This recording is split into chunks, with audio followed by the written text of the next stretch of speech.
Magandang buhay mga kamanlalakbayan, na si Brother Ivan Panganiban at narito po tayo sa Santuario Arquidiocesano de la Nuestra Señora de Soledad dito po sa Ambo, Buhi, Camarines Sur.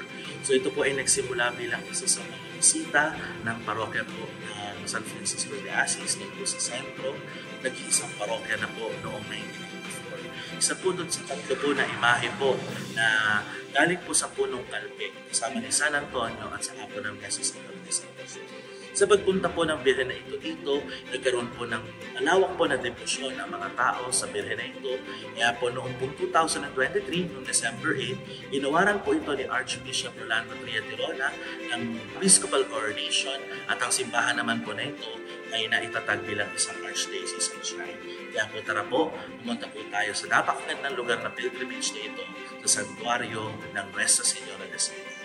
Manalangin tayo.